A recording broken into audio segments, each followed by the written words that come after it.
Aray naman, tita! Reklamo ni Kyra. Hawak ang pisngi niyang namulas sa kurot ni Tita Ising. Kagagaling niya lang sa trabaho. Bit-bit pa ang tote bag at nakasuot pa rin ang beige na blazer. Pero wala siyang kawala sa pang-aasar ng mga tita niya. Naku, Kyra! Biro ni Tita Ising. Kumikislap ang mga mata. Dalaga ka pa rin hanggang ngayon? 28 ka na? Wala ka pang boyfriend. Sayang, ang ganda mo kung tatanda kang mag-isa. Napabuntong hininga si Kyra. Kinuha ang plato at nagsandok ng pansit. Palagi na lang ganito tuwing family gathering. Kurot, pangungulit, at parehong tanong. Tita, busy po ako sa trabaho. Graphic designer ako. Madalas overtime. Wala nang time sa love life. Sagot niya at sinusubukang gawing kaswalang tono. Umismid si Tita Celia mula sa kabilang mesa. Hawak ang baso ng gulaman. Sus palusot. Kahit nga yung pinsan mo si Leia, nurse pa sa abroad aba may boyfriend na. Ikaw nandito lang sa Makati, wala pa rin. Napangiwi si Kyra. Pilit nang umiti. Okay lang naman po sa akin na maging single. Masarap pa rin ang buhay kahit walang jowa. Kinuha niya ang lumpiang Shanghai at agad isinubo, hoping to end the conversation. Pero syempre hindi pa tapos sa mga tita. Deep inside, gusto mo na rin naman ng someone special, hindi ba? Hay nako, tigilan niyo na nga ho ako. Balik ni Kyra sa kanyang tiyahe na nakataas pa ang kilay. Mas masarap pa ang lumpia kaysa sa boyfriend. Tumawa ang ilan pero si Kyra, ramdam ang kirot ng katotohanang ayaw niyang aminin. Hindi naman sa ayaw niya ng relasyon. Totoo, gusto rin niya may ka-share ng ups and downs sa buhay. May kahawak kamay sa Pasko at iba pang gatherings.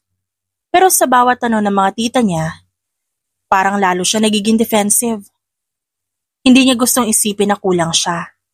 Independent siya, may maayos na trabaho, may maliit pero cozy na apartment sa Makati. At ilang malalapit na kaibigan na palagi nandyan. Pero bakit nga ba sa tuwing binabanggit ng pamilya niya ang pakikipagrelasyon, parang may buto ng pagdududa na tumutubo sa isip niya. Oh, speaking of boyfriend. Singit ni Tita Ising, tila ba hindi pa natapos. Nakita mo na ba yung anak ni Hana? Si Nico? Napakunot ang noo ni Kyra. Hindi pa ho. Ang gwapo, grabe! Sabi ni Tita Celia, halos mapapalakpak pa. Freelance photographer, rockista, mahilig mag-travel. Perfect match para sa'yo. Magkasing edad kayo. Perfect match? Ngumiti si Kyra pero halata ang iritasyon. Tita naman, please po, huwag niyo na po ako i-matchmake. Kaya ko naman po maghanap kung gusto ko eh. Kung gusto ko lang talaga. Dagdag niya sa isip. Okay. Pero tandaan mo, kung kailangan mo ng tulong, nandito lang kami. Napilitang umiti si Kyra. Salamat po, tita. Lumipas ang gabi ng puno ng chismis, lechon at sintonadong karaoke. Tumawa si Kyra, nakipagkwentuhan sa mga pinsan, pero sa bawat biro ng mga tita niya, paulit-ulit na bumabalik ang parehong tanong sa isip niya. Bakit nga ba wala pa akong boyfriend? At tuwing naiisip niya ang pangalan ni Nico, yung photographer na sinasabi ng tiyahin niya, mas lalo siyang naiinis. Parang hindi naman niya kailangan ng Mr. Perfect para maging buo. Pero pag uwi niya, habang nakahiga sa kama, staring blankly at the ceiling, hindi siya mapakali. Lumingon siya sa phone sa bedside table. Baka tama sila. Baka kailangan niya na ring maghanap. Pero paano? Magda-download ng dating app. Awkward first dates. Endless swiping. Nakakapagod kahit iisipin pa lang. Napailing siya pero bago siya makatulog, isang kakaibang idea ang sumilip. Parang biro. Parang baliw. Pero, baka nga posible din. Agad niyang dinampot ang phone at nag-type ng message sa best friend niyang si Bella. Girl, emergency. Sinend niya yon. Halos nanginginig ang kamay. Mabilis na nag-reply si Bella. Ano na naman? Huminga siya ng malalim at nag-type. Operation. Find a boyfriend before Christmas. Kailangan ko ng tulong mo. OMG, baliw ka. Spill nga. Humisi si Kyra. Medyo nakahinga ng maluwag. Ikinwento niya ang buong sitwasyon. Ang endless interrogations ng mga tita, ang pressure, at ang planong humanap ng temporary boyfriend para lang matahimik ang lahat ngayong Pasko. Nag-reply agad si Bella. Talaga? Sobra kang creative sa maling bagay. Pero fine, game ako. But the question is, sino? Napahinto si Kyra. Hawak ang phone, nanginginig ang daliri bago mag-type. Yung pinsan mo, si Nico. Aniya bago sinulat. Napatitig siya sa screen, kinakabahan. Kung may taong unpredictable, si Nico na yon. Hindi pa niya masyadong kilala, pero based sa narinig niya, malayo ito sa pang-asawang material. Makalipas ang ilang minuto, nag-reply na si Bella. Nico, seryoso ka ba? Napapikit si Kyra, pinilit na huminga. Yes, siya na lang ang option, at least, believable. Humaba ang typing bubble sa screen, pero ilang segundo ring walang lumabas. Kinakabahan siya. What if tumanggi si Bella? What if imposible talaga? Hanggang sa lumabas ang sagot. This could be interesting. Kakausapin ko siya, pero no promises ha. Medyo unpredictable yon. Nakahinga si Kyra ng maluwag at napangiti. May chance, hindi pa siguro. Pero at least may posibilidad. Okay, thanks Bella. Utang ko to sa'yo. Don't thank me yet. Pwedeng maging disaster to o pinaka-epic na Pasko ever. Ngumisi si Kyra. Pinatay ang ilaw ng lamp. Sa wakas pakiramdam niya, may hawak siyang plano. Wala siyang idea kung saan hahantong ito. Pero isang bagay ang sigurado. Ngayong Pasko, hindi magiging boring ang buhay niya. Girl, 5 minutes na lang darating na siya. Mabilis na bulong ni Bella habang nag-aayos ng scarf. Nakaupo sila sa loob na isang cozy coffee shop sa Makati. Ang lamig ng aircon bumabalot sa kanila. At ang aroma ng brewed coffee, naglalaban sa amoy ng butter croissant mula sa display counter. Halos mapatigil sa paghinga si Kyra. Nakaluhod siya sa mesa. Pilit na tinutuwid ang buhok na ilang ulit niyang kinamay. Naka-white blouse siya at dark jeans. Simple pero presentable. Hindi naman niya gusto magbukang trying hard. Pero hindi rin niya gusto magmukhang walang effort. At parang kinakabahan ako. Bulong niya. Halos hindi makatingin kay Bella. Plano ko to pero parang gusto ko na umatras ah. Ngumisi si Bella. Nakasandal sa upuan. Too late. On his way na si Nico. Wala ka ng palusot, Kai. Kahit anong gawin mo, this will happen. Humigop si Kyra ng malamig na caramel macchiato. Sinusubukang pakalmahin ang sarili. Ang tunog ng grinder sa bar area. Ang mahihinang pag-uusap ng mga estudyanteng nagre-review sa kabilang mesa. At ang background music na jazz version ng Last Christmas. Lahat parang nagiging mas malakas kesa sa tibok ng puso niya. What am I even doing? Fake boyfriend plan? Seriously, Kyra? Bago pa siya makapag-isip ng alibay na tumakas, bumukas ang pinto ng cafe. At pumasok ang isang lalaki naka-black leather jacket, faded gray shirt at dark jeans. Nakalugay ang buhok. Medyo magulo pero effortless. Parang galing sa isang magazine shoot. Si Nico Alvarez. Parang slow motion ang lakad nito papasok. May camera sling sa balikat. At habang tinitignan ng paligid, may aura siyang parang hindi nag-e-effort. Pero alam mong lahat ng mata napapatingin sa kanya. Uy, ayan na siya. Ani Bella at mabilis tinapik si Kyra sa kamay. Behave ka. Hindi alam ni Kyra kung ano ibig sabihin ng behave ka. Pero bago pa siya makagalaw, nakalapit na si Nico sa mesa nila. Hey Bella. Bati ni Nico. May half smile na parang sanay na sa ganitong entrance. Lumipat ang tingin niya kay Kyra. So ikaw pala si Kyra. Halos di makapagsalita ang dalaga. Inabot niya ang kamay, pilit na nakangiti. Hi, nice to meet you. Mainit ang palad ni Nico. Firm ang handshake. Same here, sabi niya. Sabay asikaso sa lalaki. Agad namang nag-transition si Bella bilang referee. So Nico, I told you already, right? Kyra has this situation. Tumingin si Nico kay Bella.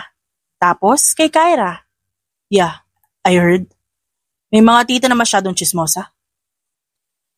Bella, sinabi mo agad. Tumawa si Bella sa kanya. Of course, para wala nang paligoy-ligoy. Kilala mo naman ako. Umiling si Kyra at napahawak sa noo.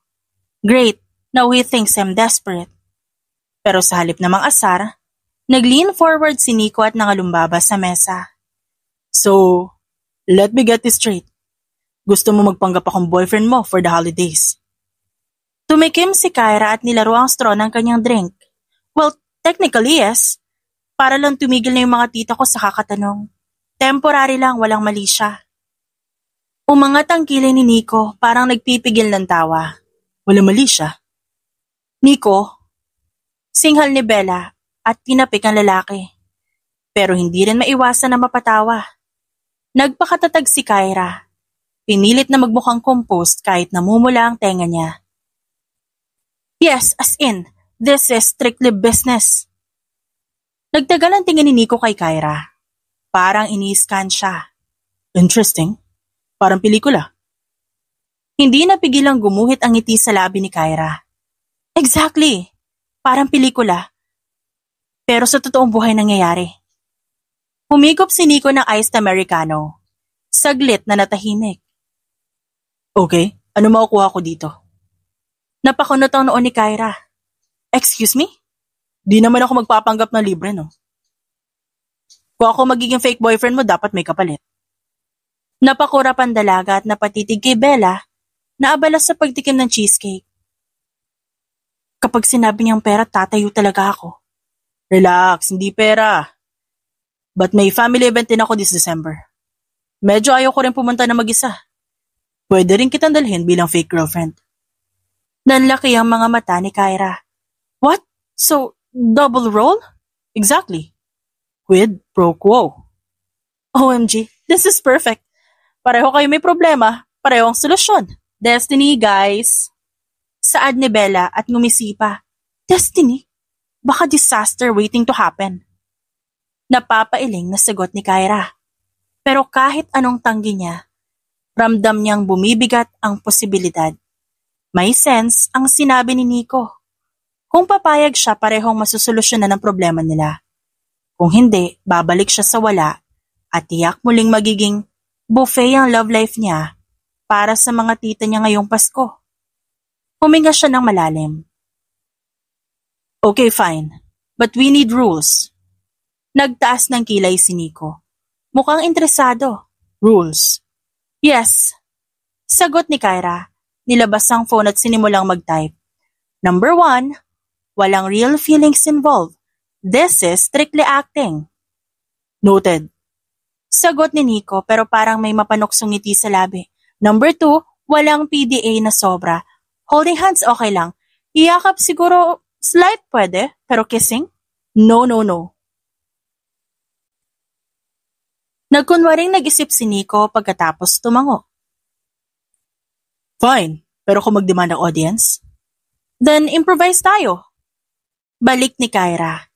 Halos namulas sa kahihiyan. Number 3. Once tapos na ang holidays, tapos na rin tayo. Walang complications. Walang follow-up. Ngumiti si Nico sabay abot ng kamay niya. Deal? Nag-atubili si Kyra habang nakatingin sa kamay ni Nico. Biglang bumilis ang tibok ng puso niya. Why am I nervous?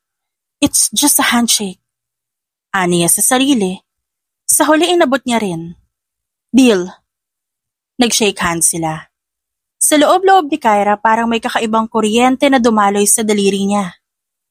Napansin ni Bella ang ngiti sa labi ng dalawa at halos mapasigaw. Yes! Operation Fake Boyfriend is officially on! Habang nagtatawanan sila, hindi pa rin mapakali si Kyra. She had no idea kung saan hahantong ang planong ito. Pero isang bagay ang sigurado. Nagsimula na ang isang holiday na hindi niya makakalimutan. Okay, so paano natin gagawin to? Tanong ni Kyra habang naglalakad sila palabas ng coffee shop. Gabi na at malamlam ang ilaw sa kalsada. May mga dumadaang sasakyan. Humahalo ang busina sa ingay ng mga nagmamadaling tao. Hawak niya ang bag sa balikat, parang security blanket. Kasabay niyang naglalakad si Nico, naka-jacket pa rin, may camera sling sa balikat, parang hindi alintana ang bigat ng mundo. Simple lang. We will tell your titas na magkasama tayo. Nagkakilala, nagkagustuhan, boom! End of the story. Boom? Napataas ang kilay ni Kyra. Ganun na lang, Nico? You have to be believable. Hindi pwedeng half-baked. Half-baked? Ano to? Thesis defense? Kailangan may PowerPoint presentation? Napahinto si Kyra at humarap sa kanya. Nico, seryoso ako. Kung mahuli tayo, mas lalo ako mapapahiya. Hindi na titigil ang mga tita ko at baka pati nanay ko magtampo. We need details, consistency at backstory. Nagkibit balikat si Nico pero sa huli, tumango siya. Okay, fine, backstory. Umupo sila sa isang bench na may sidewalk. Malapit sa poste ng ilaw, maingay ang paligid. Pero sa sandaling yon, parang sila lang dalawa may-ari ng sariling lugar. Let's start with the basics. Number 1, paano tayo nagkakilala? Through Bella. Mabilis na sagot ni Nico. Too obvious. Kontra agad ni Kyra. Kailangan may twist. Kasi kapag sinabi natin na through Bella, tiyak mag-iimbestiga sila. Marami silang follow-up questions. Kailangan simple, pero believable ang story. Okay. Paano kung nakita tayo sa isang art exhibit? Ikaw, graphic designer. Ako, photographer. Natural yun. Napaisip si Kyra. Actually, may sense. Pwede specifics? I was covering an event. Tapos, na-curious ako sa isang mong design piece. Lumapit ako, nagtanong, and then nagkausap tayo. Wow, galing na imagination mo. Hello, trabaho ko to. Storytelling through pictures. Minsan, through lies. Umiling si Kyra pero hindi mapigilang matawa. Okay, noted. Next, gaano na tayo katagal?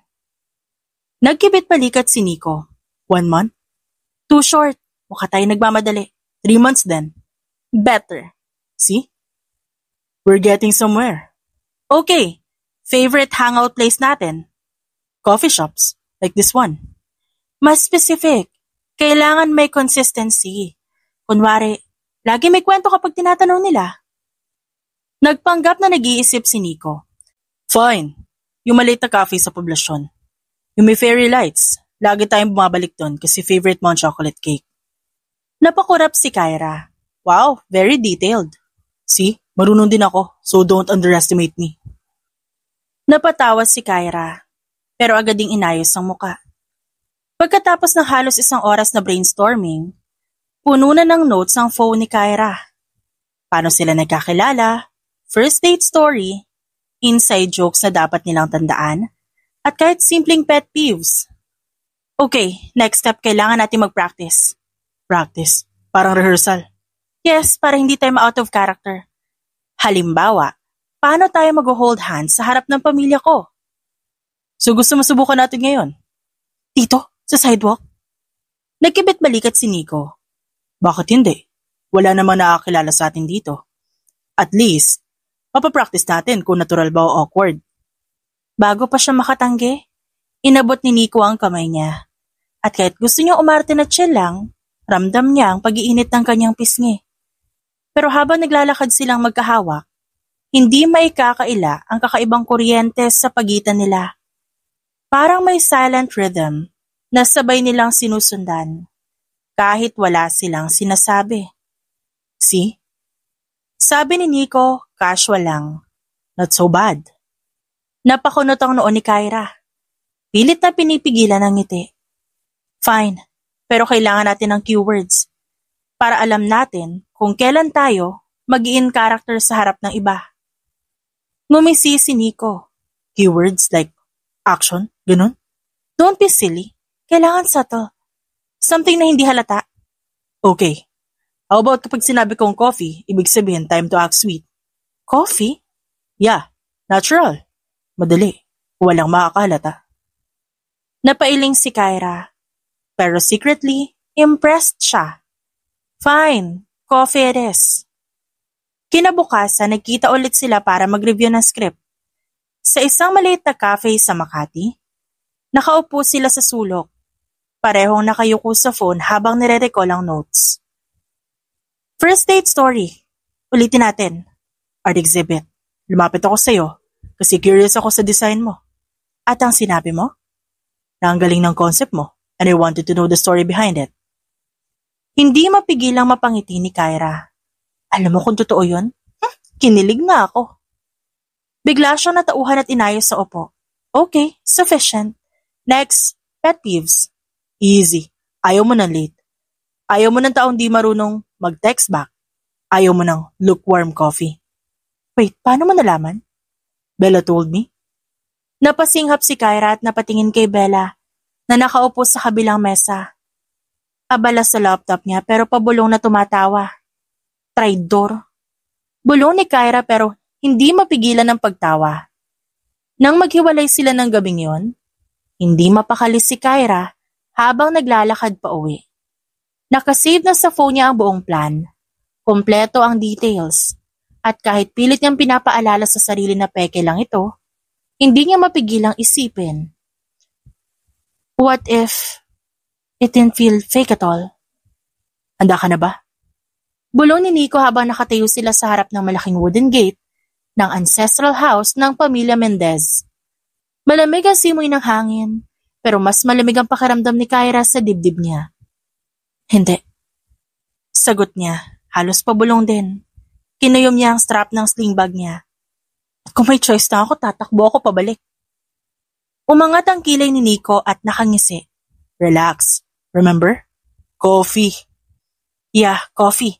Ibig sabihin, switch to sweet mode.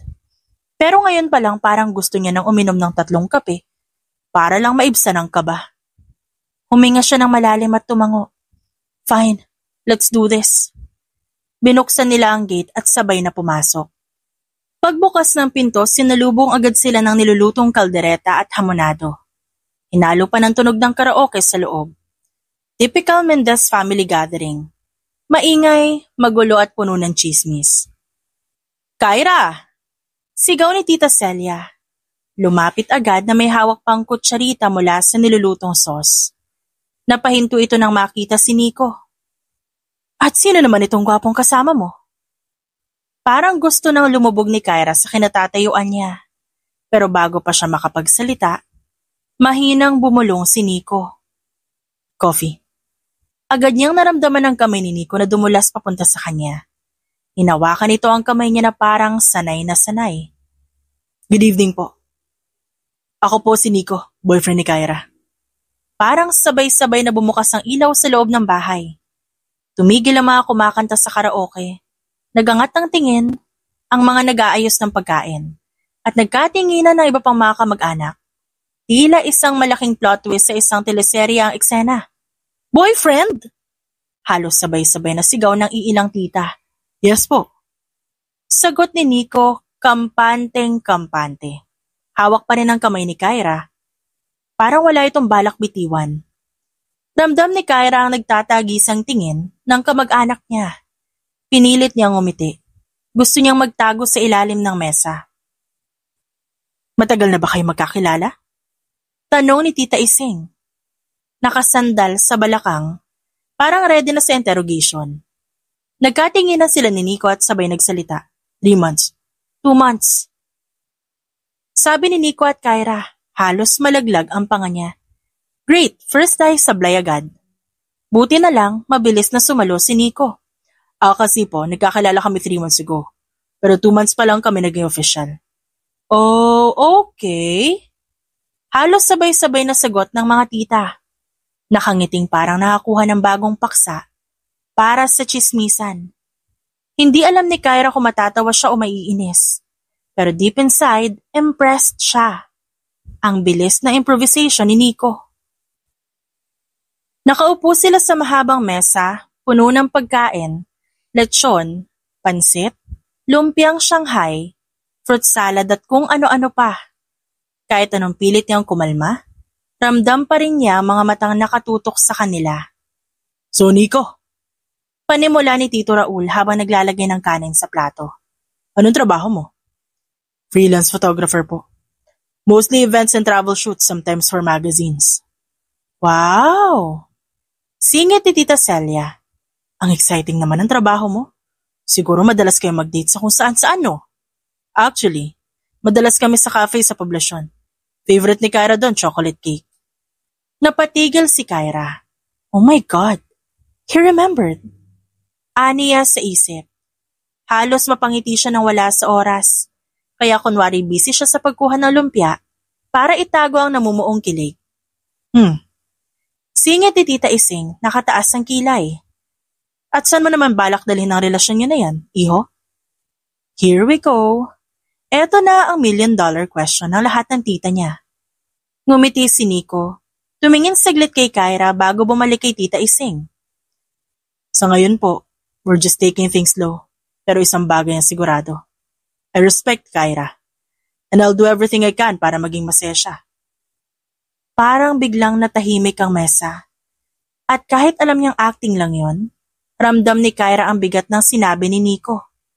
Hindi niya alam kung paano magre-react. It's fake, Kyra. Remember, fake. Pero bakit parang totoo? Matapos ang hapunan, nagsimula ang customary karaoke session. Siyempre, hindi mawawala ang request ng mga tita. Kyra, Nico, duet naman kayo. Ano ho? Sabay nilang sagot. Si Kyra gulat na gulat. Para makita namin bagay talaga kayo. Dagdag ni Tita Ising. Bago pa sila makatanggi, nakaprogram na ang kanta. Endless Love. Napatingin si Kyra kay Nico at halos manlumo. Pero kumisilang ito. Parang natutuwa sa kalokohan. Game? Wala naman tayong choice, no? Sagot niya sabay hawak sa mikropono. Habang kumakanta sila, halatang mas nag-enjoy si Nico kesa sa kanya. Pero habang lumilipas ang bawat linya ng kanta, nagkakatinginan sila at kahit peke ang lahat, parang may kakaibang kuryente sa bawat ngiti at bawat titig. Bagay na bagay! Sigaw pa na isa sa mga pinsan ni Kyra. Namula siya. Pagkatapos, ngumiti na lang din. Pag-uwi nila sabay silang naglakad palabas ng bahay. Hawak pa rin ni Nico ang kamay niya hanggang makalabas ng gate. Okay, that was intense. See, di naman ganun kasama. Sagot ni Nico nang nakangisi. Actually, ang galing natin. Magaling? Halos mahuli na tayo kanina. At yung duet talagang kumanta ka pa. Relax, they loved it. Mission accomplished. Tahimik na naglakad si Kyra pero sa loob-loob niya, hindi niya maalis ang nararamdaman. Mission accomplished, oo. Pero bakit parang hindi na lang to simpleng misyon? Di ko alam kung matutuwa ako o maaalibadbaran. Bulong ni Kyra habang nakaupo sa swivel chair niya sa opisina. Naka-headphone siya. Nakatingin sa dalawang monitor na puno ng design drafts. Pero kahit anong pilit niya, hindi siya makafocus. 3 araw mula ng unang trial run nila sa family gathering, pero parang nakaloop sa utak niya ang mga eksena. Nico introducing himself as her boyfriend. Nico saying he respected her. Nico holding her hand like it was the most natural thing in the world. Napahinto siya nang mag-vibrate ang phone. Isang mensahe mula kay Nico. Hey, may shoot ako later near your office. Free ka ba for dinner after? Practice ulit tayo. Napakunot ang noo niya. Practice ulit? Pero kahit ganun, nag-reply pa rin siya. Okay, 7 p.m. Text mo location. Pagkatapos ng trabaho, naglakad siya papunta sa isang maliit na Japanese restaurant na sinabi ni Nico. Pagpasok niya, agad niyang nakita ito. Naka-black shirt at ripped jeans. Camera bag na nakapatong sa tabi. At may kaswal ng ngiti habang nakaupo. Uy, glad you made it. Of course. Sagot ni Kyra at pinilit gawing neutral ang boses. Pero sa loob, why does he always sound so warm? Umupo sila at umorder. Ramen kay Kyra, tonkatsu kay Nico. Habang naghihintay, naglabas ito ng camera at pinakita ang mga shots mula sa photoshoot. Look, sabi ni Nico at scroll ng scroll. Mga candid portraits, mga street scenes at isang sunset shoot na halos magpahinto sa paghinga ni Kyra. These are pretty, ang galing mo. Ngumisi si Nico, pero seryoso din ang mga mata. Thanks. Alam mo, hindi lang to trabaho para sa akin. Every picture has a story. Parang tayo, kahit fake lang. Kailangan may kwento para maging convincing. Napatingin si Kyra sa binata. May bigat ang tono nito, hindi na lang simpleng biro. Habang kumakain, sinubukan niyang ilihis ang usapan. So may paparating na ulit na family dinner next week. Kailangan natin mag-practice ulit. Game! Sagot ni Nico. Pero hindi lang dapat tayo nagpa-practice sa harap na family mo ah. Dapat natural lang kahit tayo lang. Otherwise, obvious. Meaning? Meaning, we should go out, like a real date. Halos mabitawan ni Kyra ang chopsticks. Real date? Yes, para hindi na halatang scripted. Isipin mo na lang, nagre-rehearse tayo. Tomorrow night, free ka? At hindi niya alam kung bakit. Pero bago pa siya makapag-isip ng excuse, tumango siya. Free. Kinabukasan, natagpuan niya ang sarili sa isang maliit na art gallery sa BGC. Casual date daw, sabi ni Nico pero bakit parang big deal? Naka-light blue dress siya at white sneakers. Simple, pero tinutukan niya itsura niya. Pagdating niya, nandoon si Nico, nakatayo sa harap ng isang painting, hawak ang cellphone. Pagkakita sa kanya, ngumiti agad ang binata. Wow! You clean up nice. Excuse me lagi akong presentable. And me too. True. Pero iba ngayon parang date ready ka. Tumigil ka nga, wag mo ako asarin. Naglibot sila sa gallery. Kunwari interesado sa mga obra. Pero ang totoo, mas aware si Kyra sa presensya ni Nico kesa sa kahit anong art piece. Alin na favorite mo? Tanong ng binata. Tumigil sa isang abstract painting. Nagkibit balikat siya. Hindi ko alam. Parang lahat maganda, pero siguro ito. Tinuro niya ang isang painting ng ilaw sa ilalim ng ulan. Why? Parang kahit gloomy may hope pa rin. May liwanag pa rin. Tumahimik si Nico saglit. Nakatingin sa kanya. I like that. At doon, ramdam niyang bumigat ang hangin sa pagitan nila. Hindi na ito simpleng rehearsal.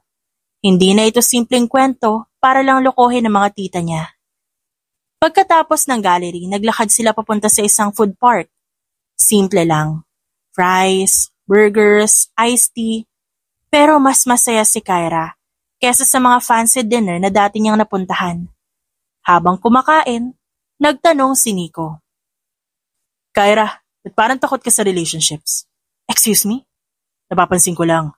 Lagi mo sinasabing no malice, no feelings. Pero bakit? Umiling siya. Pilit na ngumiti. Kasi complicated. Nakakadistract at ayoko masaktan. Alam mo, lahat naman tayo nasasaktan. Pero minsan worth it yung sakit. Parang tinamaan si Kyra. At bago pa siya makasagot, bigla itong ngumiti ulit at nagbiro. Don't worry. Hindi ako mangi-istorbo sa comfort zone mo. Professional lang ang contract natin. Pero kahit biro ang tono, may kakaibang lamig sa dibdib niya. Ba't parang ayaw niyang professional lang? Pag-uwi niya, nakahiga siya sa kama. Nakatingin sa kisame. Lumingon siya sa phone niya. Walang bagong mensahe kay Nico. Doon lang niya napagtanto, hinahanap-hanap niya ito. This is bad. This is really, really bad. Hindi na ito simpleng laro. Hindi na ito simpleng fake relationship. At ayaw man niyang aminin, nagsisimula ng mabasag ang linya sa pagitan ng peke at totoo. Bakit para mas kinakabahan pa ako kesa sa actual presentation sa client? Bulong ni Kyra. habang nakatayo sa harap ng malaking salamin sa apartment niya. Naka-red wrap dress siya, understated pero elegante. At pinili niya yon dahil family dinner lang naman, hindi fashion show. Pero kahit ganon, hindi mapigilan ang mabilis na tibok ng puso niya. Maya-maya nag-vibrate ang phone niya. I'm outside. Huminga siya ng malalim at kinuha ang sling bag. Paglabas niya ng pinto, bumungad agad si Nico na naka-white polo at dark jeans. Casual pero ang linis tingnan. Parang effortless na nakaayos. Wow, red looks good on you. Tumigil ka nga, tara na. Sa sasakyan, habang nagmamaneho si Nico nagsalita ito. Ready ka na ba sa mga interrogation ng tita mo? Huwag mo na nga ipaalala. Siguradong mas matindi na ngayon kasi may boyfriend na raw ako. May boyfriend ka naman talaga. Fake boyfriend. Details. Sagot ni Nico. Nagtawanan sila pareho. Pero kahit biro, ramdam niyang may kung anong init sa tono nito na hindi lang basta biro. Pagdating nila sa bahay ng pinsan niya sa Quezon City, naroon na halos lahat ng relatives niya. Kumakanta ng sintonado sa karaoke. May nagbabalot ng lumpia. At syempre, may nag-uumpukang mga tita sa sofa. Pagpasok nila ni Nico, agad sumabog ang atensyon. Ay, heto na sila! Sigaw ng tita Ising. Si Kyra at ang boyfriend! Paglilinaw pa nito sa iba. At para silang contestant sa isang pageant na sabay na pinalakpakan. Nahihiya si Kyra pero si Nico, walang kaabog-abog ng umiti. Parang sanay sa spotlight. Good evening po. Magalang nitong bate sabay akbay kay Kyra. Hindi peking akbay. Yung akbay na parang natural na halos ikalugmok ng tuhod niya. Oh my, ang gwapo pala talaga. Anak, anong trabaho mo? Photographer po. Freelance. Mostly events and travel shoots. Travel shoots? Kumendat si Tita Celia. Ibig sabihin, mahilig ka mag-adventure. Bagay kayo ni Kyra. Siya rin, independent. Napatingin si Kyra kay Nico at nagulat siya nang makitang nakatingin din ito sa kanya. At parang totoo ngang bagay sila. Habang tumatagal, hindi makapaniwala si Kyra kung gaano ka-charming si Nico. Nakikipagkulitan sa mga pamangkin, nakikipag-toast sa mga tito at higit sa lahat, nakikipagkwentuhan sa mga tita na parang matagal nang kilala. Alam mo, Nico, sabi ni Tita Ising habang naghahain ng leche flan, dapat lagi kang sumama kay Kyra dito, ang saya mo kausap. Of course, tita. Baka kasama ko siya. Every time. Kaso, kapag busy, let's see. Pero pupunta po ako dito para makabisita lagi. Pagkatapos ng dinner, lumabas sila saglit sa garden para makalanghap ng hangin. Tahimik silang naglakad sa damuhan, habang sa loob tuloy pa rin ang karaoke battle. Hindi ko alam kung paano mo nagawa yun. Parang hypnotize silang lahat sa'yo. Tumawa si Nico. Charm lang yun at practice. Practice? Yeah. Practicing being your boyfriend. Am I convincing? Para siyang natigilan. Hindi agad nakasagot. Kasi kung aaminin niya, sobra siyang convinced. Convincing. Bulong niya sa wakas. Halos hindi na nga marinig. Ngumiti si Nico. Pero may kakaibang lambing sa mata. Good. Kasi gusto kong gawin to ng tama. Kinagabihan, inihatid siya ni Nico pa uwi. Pagkarating nila, hindi agad siya bumaba ng sasakyan. Napatitig siya dito at ganoon din ito sa kanya. Salamat sa effort ngayong gabi. Sabi niya, anytime, basta ikaw. Halos matigil ang paghinga ni Kyra. For a split second, parang huminto ang oras. Good night. Mabilis niyang sabi sabay talikod. Pagpasok niya sa apartment, napasandal siya sa pinto. Hinihingal kahit wala namang ginawa. This is dangerous. Hindi na ito simpleng acting. Pero kahit paulit-ulit niyang pinapaalalahanan ng sarili, isang bagay ang malinaw. Unti-unti nang nahuhulog ang puso niya sa taong dapat ay peke lang. Girl, aminado ka na ba sa sarili mo? Tanong ni Bella sabay higop ng iced latte niya habang nakaupo sila sa isang cafe. Nagtaas ng kilay si Kyra. Inis na tiningnan ang best friend niya. Ano na naman to? Baka sabihin ko sa'yo hindi ako magugulat kung bigla ka maging tita ko sa sobrang kulit mo. Tumawa si Bella at nagpatuloy sa pangaasar. Kasi, grabe ang chemistry niyo ni Nico kagabi. As in lahat, kinikilig pati ako. You two weren't just acting, halata. Bella, fake lang to. Walang ibig sabihin. Pero kahit gaano pa niya pinilit gawing matigas ang boses niya, hindi nakatakas ang maliit na bitak at halata yon kay Bella.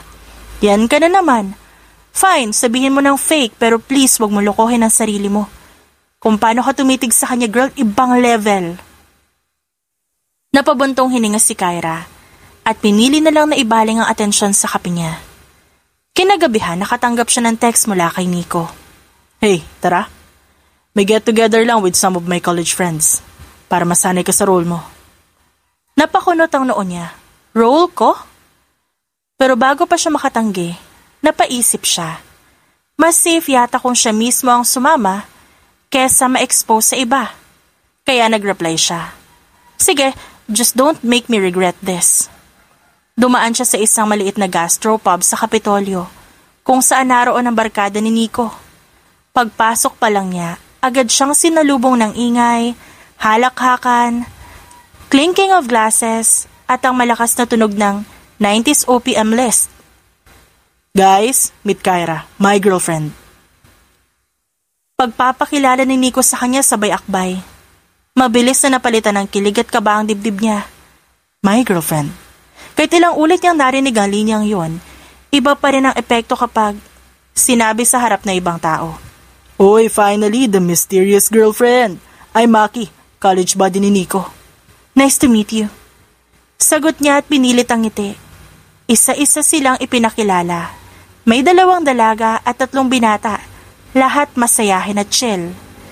Agad nila siyang tinanong na para bang walang katapusan ng mga tanong na ito. So, how did you two meet? Sinong una nagka-crush? Kailan kayo naging official? Para silang nasa interview at wala siyang choice kundi sumabay. Buti na lang, mabilis mag-isip si Nico. Actually, nakilala ko siya dahil kay Bella. Hindi ko alam na may ganito pala siyang charm. Napasinghap si Kyra pero ngumiti na lang. Pilit na kinabig ang script. At first, inis na inis ako sa kanya. Mas inis ako sa kanya kasi super yabang. Aniya at inagaw ang conversation. Typical Nico. Sabi ni Maki sabay high five sa isa. Pero ikinagulat ni Kyra, hinawakan ni Nico ang kamay niya sa ilalim ng mesa. Hindi halata ng iba, pero sapat para gumuhit ang kuryente sa katawan niya. What are you doing, Nico? Bulong ng isip niya, pero hindi niya binawi ang kamay. Lumalim ang gabi, habang nagkakatuwaan ang lahat. Napansin ni Kyra kung gaano siya kaswak sa mundo ni Nico. Madali siyang naka-vibes ang mga kaibigan nito. Para bang dati na sila magkakakilala. At si Nico mismo, natural na natural ang galaw. Pero sa bawat tawa at sagot nito, ramdam niyang hindi lang ito palabas.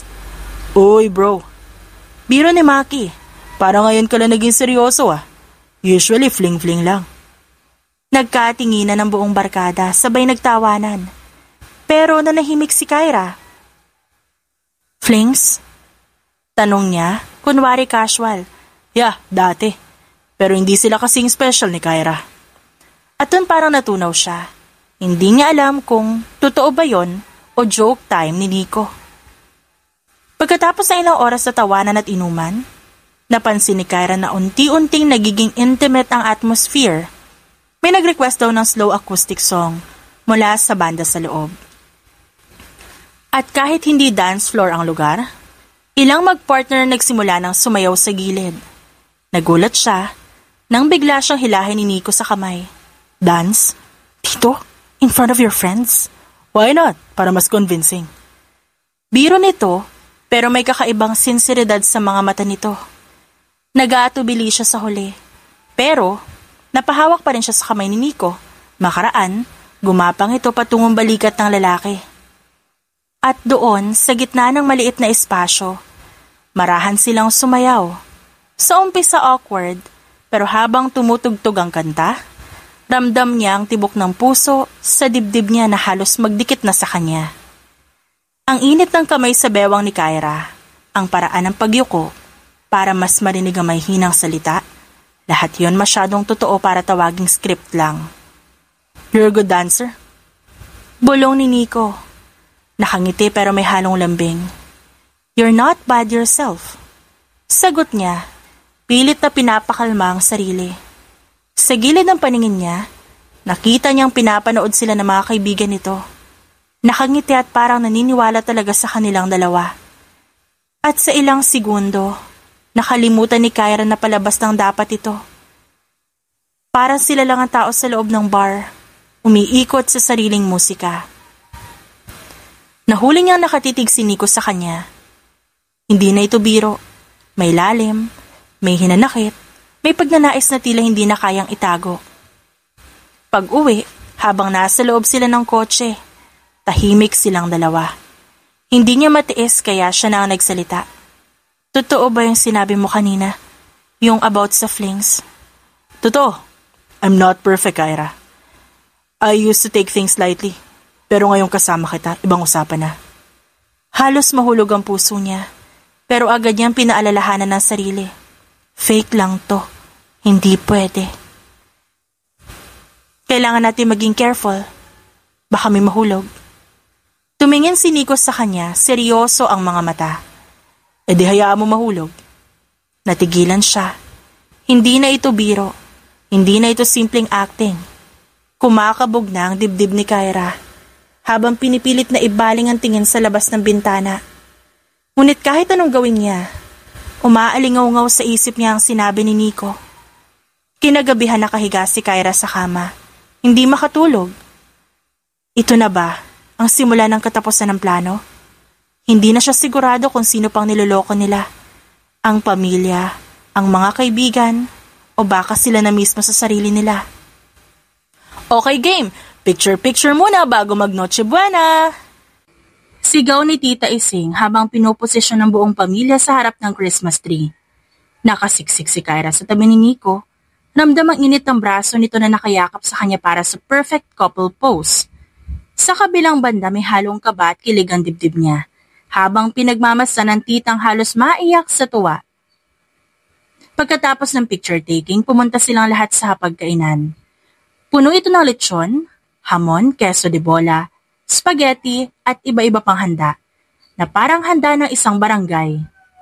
Habang nagbubukas ng coke ang isa niyang pinsan, bumulong si Nico. Lahat sila convinced. Napairap si Kyra habang naglalagay ng gravy sa kanin niya. Oo nga, masyadong ang convinced. Baka pati ako madamay sa bandang huli. Plano natin to. So, what if it's not a bad thing? Natigilan si Kyra doon. Hanggang sa dumating ang highlight ng gabi. Exchanged gift. Okay, sino muna? Tanong ng kuya niyang MC ng gabing yon. Isa-isang nagbigay ng regalo ang pamilya, may halakhak at biruan sa bawat pagbubukas. Nang sa wakas si Kyra ang natawag, may inabot sa kanya si Nico. Isang maliit na kahon na nakabalot sa brown paper. Simple pero maayos. Ako na? Tanong nito at ngumiting parang bata. Kinabahan siya pero kinuha ang regalo. Binuksan niya yon at tatagpuan na isang sketchbook na may embossed initial niya sa cover. K.M. Oh my gosh! Mahilig siyang magdoodle, pero hindi niya ito masyadong sinasabi. How did you know? Ngumiti si Nico. I pay attention. Wow, ang thoughtful naman. Biro ni Bella mula sa kabilang lamesa. Pero may halong kilig din ang tingin ng best friend niya. Salamat, Nico. Habang abala ang iba sa pagbubukas ng regalo, hindi na nakapigil si Bella at sumingit sa tabi ni Kyra. Kunwari kukuha ng candy. Hoy, sketchbook. As in personalized pa. Girl, hindi lang yan gawa-gawa ha. Shh, wala yun. Baka napagtripan niya lang. Pero hindi natahimik si Bella. Di ako tanga, girl. Kita mo kung paano siya tumingin sa'yo? Diyos ko, para ikaw ngayong Christmas bonus niya. Namula lalo si Kyra at pilit nilipat ang usapan. Ikaw, ano natanggap mo? Pack 1. Pagbibiro ni Bella. Natawa silang pareho.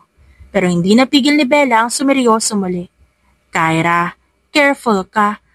Kung di man siya umaacting lang, baka ikaw mahirapan sa huli. Natigilan si Kyra. Totoo naman kasi, ang dami ng pagkakataong halos di niya na alam kung alin ang scripted gestures at alin ang totoo. I know, pero paano kung totoo nga? Then all the more na dapat mong alamin, kasi kung hindi, baka Pasko lang yan. Seasonal kumbaga, baka bukas wala na. Huminga ng malalim si Kyra, pero sa isip niya lumilipad na naman pabalik sa sketchbook na nasa bag niya na ngayon. At sa lalaking umupo sa tabi niya na tila nag-ukit ng pangalan niya sa bawat pahina nito, kahit di pa siya nagdodrawing. Pagbalik na atensyon sa ibang exchange gifts, bumulong si Nico malapit sa tenga niya. Gusto mo ba makita ang totoo kong regalo? Napakurap si Kyra, kinakabahan. Ha? Akala ko yun na yun. Later, sa labas. Pagkatapos ng kainan at ilang rounds ng karaoke, lumabas sila ng garden. Tahimik, malamig ang simoy ng hangin, at nagliliwanag ang Christmas lights na nakasabit sa mga puno. Mula sa bulsa, kinuha ni Nico ang isang maliit na pendant necklace na may simpleng design ng snowflake para sa'yo. Sabi nito, hawak-hawak yun na parang alok ng isang lihim na pangako. Kahit ayaw mo ng clichés, Christmas pa rin to at ikaw ang highlight ng Pasko ko. Napatitig si Kyra sa lalaki. Ramdam niya ang sincerity nito. Nico. Bulong niya, hindi alam kung tatanggapin ba niya o tatanggihan. Pero bago pa siya makapag-isip, marahan niya ng tinanggap ang kwintas at siya mismo ang nagsuot. Bagay. Sa isang iglap, halos magdikit ang mukha nila. Muntik na, halos sumabog ang dibdib niya sa antisipasyon. Pero mabilis na umatras si Kyra. Pinilit gawing biro. Acting lang yan, di ba? Nakatitig pa rin si Nico at hindi ngumiti. Kung yun ang gusto mong paniwalaan. Nang bumalik siya sa loob, parang may kung anong kulang. Parang may naiwan siya sa garden o baka may naiwan sa puso niya. This is getting dangerous. Bulong niya sa sarili. At habang nagpapatuloy ang Pasko, isang bagay ang malinaw. Mas lalo siyang nahuhulog. Tahimik mo simula pa kanina. Puna ni Bella, naglalakad silang tatlo palabas ng isang cafe. Siya, si Kyra, si Nico. Katatapos lang nila ng post-Christmas coffee catch-up. At imbes na makisabay sa tawanan ng dalawa, nakatulala lang si Kyra. Hindi niya maalis sa isip ang gabing yan sa garden. Ang necklace, ang tingin ni Nico na parang hindi na kayang itago ang totoo. I'm fine. Pero napansin ni Bella, nakatingin to sa kanya na parang may gustong itanong pero piniling manahimik na lang. This is fake. This is supposed to be fake. Kinabukasan, nagkita sila ni Nico para sa isa pang family lunch. Sa una, normal lang. Nagbibiroan, nagpapanggap, lahat convinced. Pero sa gitna ng pagkain, biglang nagtanong ang pinsan niya. So Nico, ano bang plano mo kay Kyra? Long term na ba to? Tumigil ang lahat. Parang sabay-sabay silang napatingin sa kanya. Napatitig si Kyra kay Nico. Hinihintay ang sagot nito, ngunit ngumiti lang siya. Umikot ang baso ng juice sa kamay. We'll see. Isang simpleng sagot pero parang punyal sa dibdib ni Kyra. Wala man lang conviction. Wala man lang assurance. Para bang laro lang talaga. At doon niya naramdaman na baka siya lang pala ang nahulog. Ang paligid, puno ng tawanan at ingay ng kamag-anak pero para sa kanya tila malayo ang lahat. Paulit-ulit umaalingaw-ngaw sa isip niya ang sagot ni Nico. Parang sirang plaka. Bakit ganun? Kung totoo ang lahat ng pinaramdam niya nito nakaraang linggo, bakit ganun kababaw ang sagot? Tanong niya sa isip. Napakagat siya ng labi. Pinipilit wag ipakita ang disappointment. Sa gilid ng mata niya, nakikita niyang abala si Nico sa pagbibiro sa mga pinsan. Natural na natural. Walang bakas ng tensyon. Parang walang nangyari. Parang wala silang napagdaanan kahapon. Wala mga sandaling halos magtapat na sila ng nararamdaman. Pagkatapos kumain, nagpaalam ang ilang kamag-anak para lumipat sa sala at magvideoke. Si Kyra naman, nanatiling nakaupo, Tahimik, hawak ang baso ng tubig. Doon siya nilapitan ni Tita Ising. At gaya ng dati, hindi nito naiwasang magkomento. Pinuri na naman sila nito at nagpasalamat naman si Nico. Pero sa loob niya, para lang lalo siyang nadurog. Dahil sa isip niya, kung alam lang nila na palabas ng ito na baka siya lang ang nagseryoso, baka magbago ang lahat. Baka matawag siyang tanga, baka matawag siyang desperada. Naramdaman niyang lumapit si Nico mula sa kabilang dulo ng mesa. Dala nito ang 2 baso ng juice. Iniabot sa kanya ang isa. Here. Sabi nito, casual, parang walang bigat ng sitwasyon. Kinuha niya yon pero hindi nagtagal ang tingin sa mga mata nito. At habang nakaupo sila, magkatabi, napansin niya nag-usap ang ilang pinsan ni Nico tungkol sa future plans, careers, relationships, travel. Isa ang nagsabi. Kung ako, gusto ko na rin mag-settle down by next year. Para stable na. Tumawa si Nico pero hindi nagsalita. At para kay Kyra, sapat na yon. Sapat na para maramdaman niyang hindi siya kasali sa mga plano nitong binabalak, kung meron man. Unti-unti siyang kinain ng kaba at lungkot. Hindi pwedeng puro biro, hindi pwedeng puro pasaring. Pagkatapos ng lunch, halos hindi na siya nagsalita habang hinahatid siya ni Nico. Nico, ano ba talaga to para sa'yo? Ano ibig mo sabihin? Ito, tayong dalawa. Itong pagpapanggap na to. Kasi para sa akin lumalampas sa tayo ng script. At hindi ko alam kung totoo ba o niloloko mo na lang ako. Kyra, nagsimula ito sa laro. Alam natin pareho yon. Pero ngayon hindi ko alam kung saan papunta. At baka hindi ko kaya ibigay ang naasahan mo. So tama nga. Laro lang. Mahina niyang bulong, nakatingin sa bintana para itago ang matang namumuo ng luha. Kyra, salamat sa lahat, Nico. Putol niya gamit ang malamig na tono. Pero tapusin na natin to bago pa lumala. Hindi na ito nakasagot. Tahimik silang naglakbay hanggang sa makarating sa apartment ni Kyra. At pagbaba niya hindi na siya lumingon pa. Sa kabilang banda naman, si Nico ay nakaupo sa loob ng kotse. Hindi pa rin makauwi. Hawak niya ang maliit na kahon ng kwintas, nakapareho ng binigay niya kay Kyra. Twin piece na hindi niya na naibigay. I messed this up. Bulong niya sa sarili. Ngunit di siya makagalaw kasi para kay Nico. Sanay siyang hindi nagtatagal. Sanay siyang hindi nagsisettle. Pero kay Kyra ibang usapan. At ang pinakamalaking tanong, kaya niya bang baguhin ang sarili para sa babae? Sa mga sumunod na araw, umiwas si Kyra. Walang reply sa mga text ni Nico. Laging may excuse kapag may invites ang pamilya. Sinubukan niya ibuhos ang oras sa trabaho. Pero kahit anong gawin niya, lagi pa rin tong sumasagi sa isip niya. Naiinis siya kay Nico. Naiinis siya sa planong nagsimula lang sana bilang isang kasunduan pero nauwi sa sakit. Hanggang sa isang gabi habang naglalakad siya pa uwi galing trabaho, nakita niya si Nico na nakatayo sa tapat ng building niya. Basang-basa ng ulan. Walang payong, hawak ang kamera ng bag na parang walang ibang pakialam. Kyra, we need to talk. Kyra.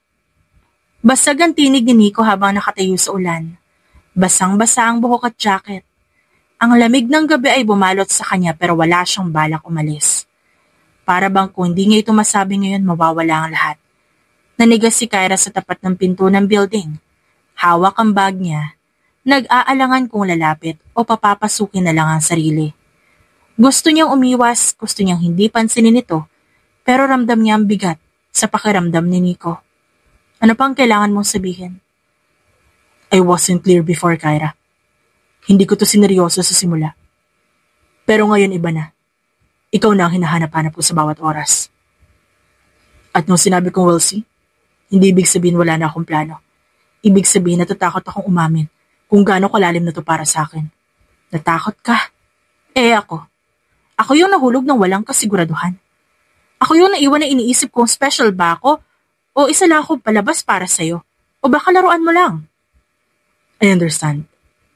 Umigting ang panga ni Nico. Parang pinipilit pigilan ang emosyon. Pero hindi kita kayang bitawan ng ganun lang. Hindi ka palabas para sa akin. Hindi na, Kyra. In fact, I like you. Gustong-gusto talaga kita. Ang dali mong sabihin yan. Pero Nico, kilala kita. Free-spirited ka. Hindi ko yung tipong nananatili.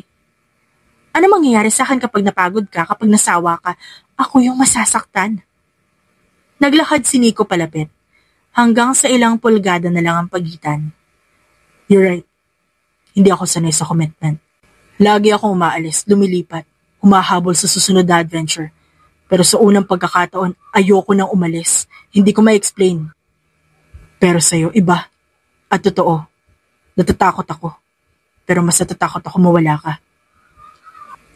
Napatitig si Kyra sa pendant na nakapatong ngayon sa palad ni Nico. Katulad ng kanya, simple pero makabuluhan. Couple necklace. Yes, binili ko yan kasama ng sayo.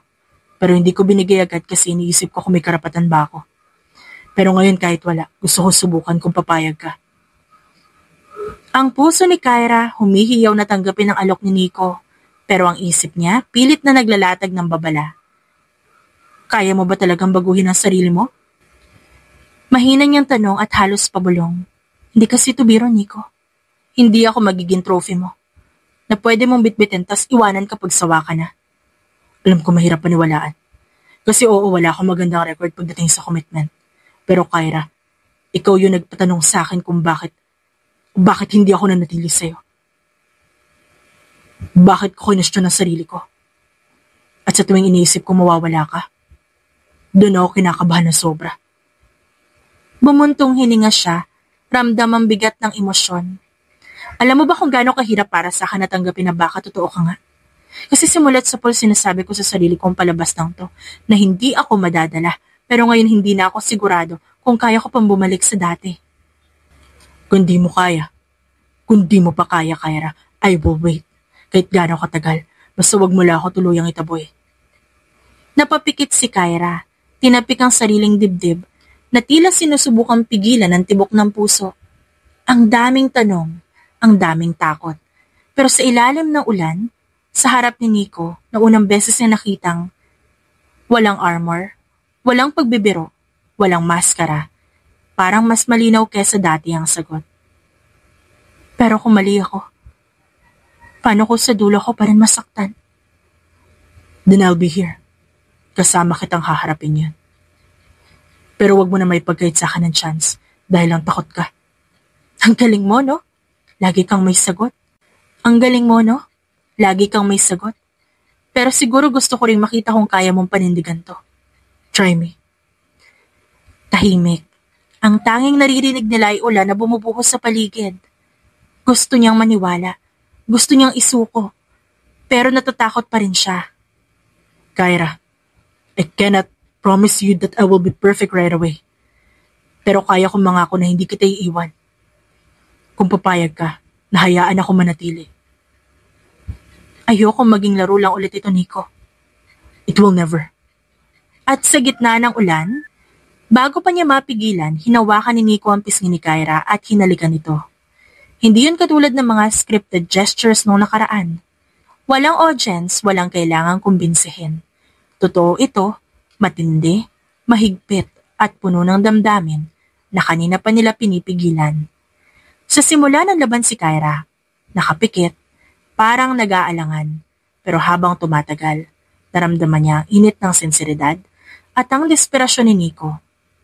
Bumigay siya. Gumanti siya ng halik. Mahigpit na yumakap at doon na-realize matagal na rin siyang nananabik sa moment na ito. Nang maghiwalay sila parehong hingal, nakangiti si Nico kahit nanginginig sa lamig. So, does that mean yes? Napatawa si Kyra. Kapal mo? Pero yes.